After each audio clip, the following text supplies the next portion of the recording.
વડાપ્રધાન નરેન્દ્રભાઈ મોદી તારીખ 10 અને 11 જાન્યુઆરીના રોજ સોમનાથમાં સોમનાથ સ્વાભિમાન પર્વ નિમિત્તે ઉપસ્થિત રહેશે. સોમનાથ સ્વાભિમાન પર્વની પૂર્વ સંધ્યાએ રાજ્ય સરકારના માર્ગદર્શન હેઠળ સમગ્ર સોમનાથ વિસ્તારમાં તમામ તૈયારીઓ પૂર્ણ કરવામાં આવી છે.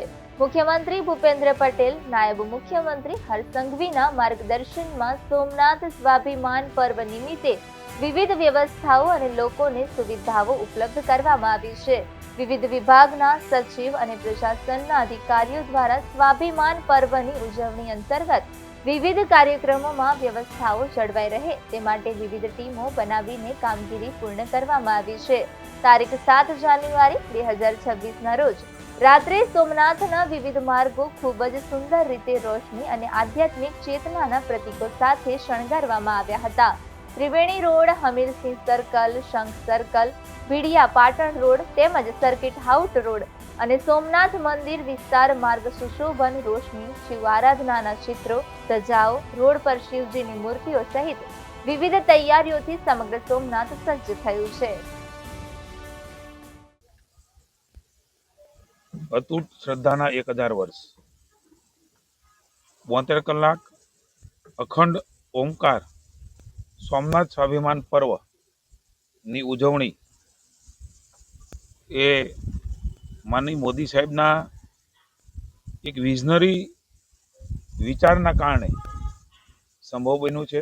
8, 9, 10 અને 11 ખૂબ મોટું સોમનાથ પર્વની ઉજવણી માનનીય મોદી સાહેબના વડપણની ભારત સરકાર અને એમના માર્ગદર્શન નીચે સમગ્ર ભારત વર્ષ એ ઉજવણી કરવાનું છે. ખાસ કરીને સોમનાથ મહાદેવ એ આપણા ગુજરાતમાં છે, ત્યાં આરે સોમનાથનો ભવ્ય અને દિવ્ય ઇતિહાસ એ પણ રહ્યો છે, સંઘર્ષનો પણ ઇતિહાસ રહ્યો છે. મને જણાવતા આનંદ થાય છે સમગ્ર કાર્યક્રમ એ 2026માં